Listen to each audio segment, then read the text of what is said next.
Goeiemôre vriende, ons is die Here dankbaar dat ons andermaal weer so kan saam wees rondom sy woord. Wat 'n voorreg om dan die woord van die Here daagliks oop te maak, daaruit te lees, onderrigting te ontvang, sodat ons ook nougeset kan wandel en dan ook met vrymoedigheid die Here tegemoet kan gaan.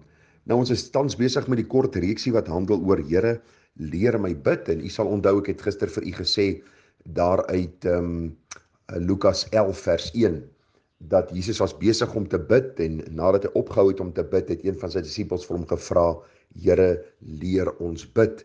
Ons het so 'n bietjie gekyk na 'n kort definisie van gebed, en vir u baie duidelik gesê dat gebed is nie 'n twee-rigting gesprek met God nie.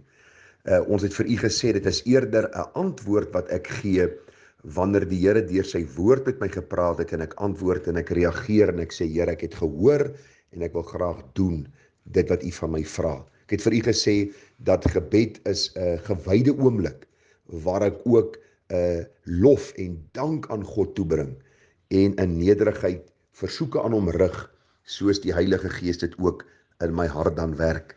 Nou ons gaan vanmôre so 'n bietjie aangaan en vir u net bietjie meer breedvoerig wys oor die Here Jesus se gebedslewe self, en dan ook die apostel Paulus en hoe hy die gemeentes aanmoedig om te bid, en dan ook die apostel Petrus en dan ook die eerste gemeente, en hoe gebed dan ook 'n belangrike deel van hulle lewe uitgemaak het. Nou ons sien daar in die Bybel dat die Here Jesus baie duidelik 'n man was wat gebid het. Ag, ons lees daar in Markus 1:35, en vroeg in die môre, nog diep in die nag, het hy, dit is Jesus, opgestaan en uitgegaan en na 'n eensame plek vertrek en daar gebid. Nou vriende, die klem hier lê nie op vroeg in die môre en nog diep in die nag nie, want daar is baie predikers wat reken, as jy nie daardie tyd van die dag bid nie, dan jy nie werklik gebid nie, en jou aandag gaan nie gefestig wees op jou gebed nie, en dis nie wat hierdie gedeelte vir ons wil sê nie. Ons weet daar's baie mense wat vroeg in die môre en nog diep in die nag besig is om te werk, mense wat nagskof werk, mense wat sekere verantwoordelikhede het, en die klem word gelê en hy daar gebid. So daar was 'n bepaalde plek waar die Here heen gegaan het om te bid. Dit kan miskien jou studeerkamer wees, dit kan miskien jou sitkamer wees, of selfs in jou slaapkamer. Die gedagte is maar net eenvoudig dat ons tyd moet afstaan soos ons Here Jesus om te bid. Jesus sê self in Matteus 6 vers 6, maar jy, wanneer jy bid, gaan in jou binnekamer, sluit jou deur en bid tot jou Vader wat in die verborgene is, en jou Vader wat in die verborgene is, sal jou in die openbaar vergelde. U sien, die klem word hierop gelê dat daar ook persoonlike tye van gebed moet wees. Jy weet, ons moet nie net bid wanneer ons by ander mense is en voor ander mense is nie, maar daar moet ook tye van gebed wees waar ons self tyd met God spandeer, ek alleen, en dan praat ek met my Vader wat in die hemele is, en ek noem sekere sake voor hom, en hy sal my in die openbaar vergelde. Ons lees verder in die Bybel dat die Here Jesus vir ons ook hierdie gelykenis vertel in Lukas 18 vers 1. En dan praat hy van hierdie weduwee wat by die onregverdige regter gepleit het oor haar saak, en hoe hierdie onregverdige regter dan ook gehoor gegee het, en dan ook vir haar gegee het wat sy gevra het. En nou kom Jesus en hy sê dat hy hierdie gelykenis vertel het met die oog daarop dat 'n mens gedurig moet bid en nie moedeloos word nie. Baie belangrik dat ons sal sien, Jesus lê baie klem op die gedagte van gebed. Matteus 26:41 sê Jesus, waak en bid, dat julle nie in versoeking kom nie. Dit is vir my so treffend toe ek daaraan dink. As ons nie waak nie, gaan ons nie bid nie, en as ons nie bid nie, gaan ons nie kan waak nie, en dan gaan ons val vir allerlei versoekinge, vir alle valse leringe, vir allerlei dinge wat oor ons pad kom, en dan gaan ons nie geestelike stabiliteit in ons lewens kan verkry nie. Die vers gaan verder en hy sê, die gees is wel gewillig, maar die vlees is swak. Vriende, jy moet onthou, my en jou vlees is swak. Ons vlees wil nie altyd doen wat God van ons vra om te doen nie. Daarom sê die Bybel vir ons, waak en bid, dat jy nie in die versoeking kom nie. Onthou, die gees is gewillig, die gees wil bid, die gees van God roep uit in my hart, Abba Vader, maar die vlees wil my dikwels weerhou daarvan. Daarom kos dit selfdissipline, en dit kos om te vra, Here, help my om gedissiplineerd tye van gebed te hê. Lukas 21:36 sê Jesus, waak dan en bid altyd deur, sodat jy waardig geag mag word, om al hierdie dinge wat kom te ontvlug, en voor die seun van die mens te staan.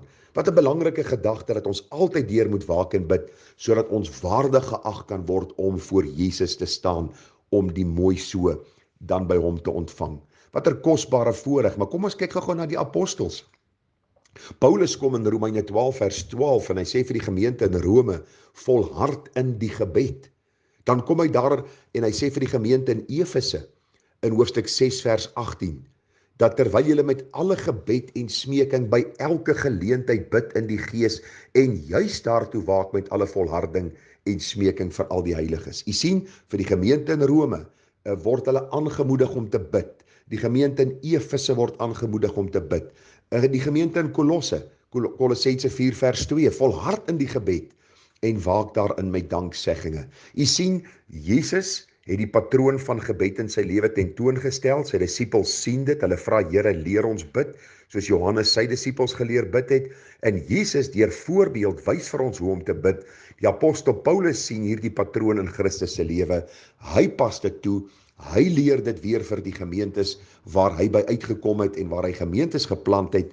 En dan kom die apostel Petrus en hy sê in 1 Petrus 4 vers 7, die einde van alle dinge is naby, wees dan ingetoe en nugter om te kan bid. U sien, na mate ons die einde sien naderkom, moet ons al hoe meer gedissiplineerd wees in ons gebedstye. Daarom het een van die groot skrywers gesê, gebed is nie die laaste uitweg nie. Dit is die eerste prioriteit vir die kind van die Here. En as ons kyk na die vroeë gemeente, dan sien ons baie duidelik dat hierdie vroeë gemeentes het gebid. Dit was mense wat gebed as prioriteit in hulle lewe beskou het.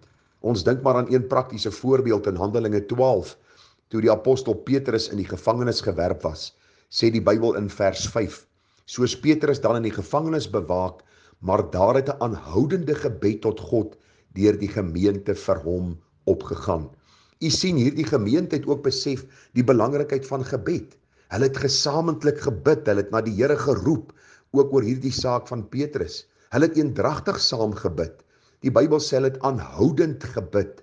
Die Bybel sê hulle gebede is verhoor, want u sien, vriende, dit is noodsaaklik dat ons in die geloof sal bid en sal weet, dat God op sy tyd, op sy manier, tot sy eer sal antwoord, sodat sy volmaakte plan dan in vervulling sal gaan. Daarom is die gebed van my hart hier op hierdie Dinsdagoggend, dat u en ek werklik manne en vroue van gebed sal wees. Dat ons sal sien, dat reg deur die Bybel vind ons die patroon van gebed, en dat kinders van die Here ook vertroosting gevind het in tye van gebed, en dan ook opgebou was in die allerheiligste geloof. Want hoe kosbaar om te weet, dat gebed ook ons harte en ons lewens rig na die Here.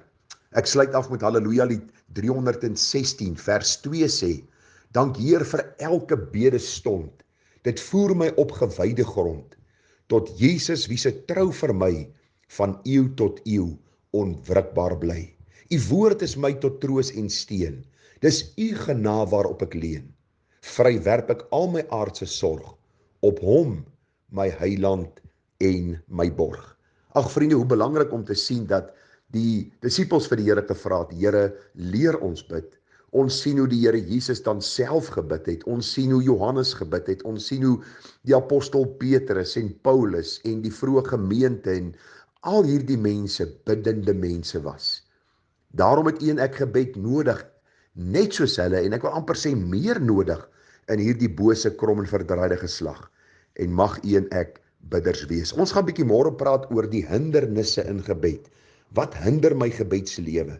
En as ons klaar is daarmee, gaan ons bietjie praat oor die gedagte van praktiese riglyne, hoe om te bid, en dan gaan ons so boodskapie hou oor hoe 'n man en 'n vrou saam kan bid, en wat dit ook vir hulle huwelik, vir hulle kinders se opvoeding, vir hulle lewe, en ook vir hulle geestelike wandel saam met die Here dan inhou.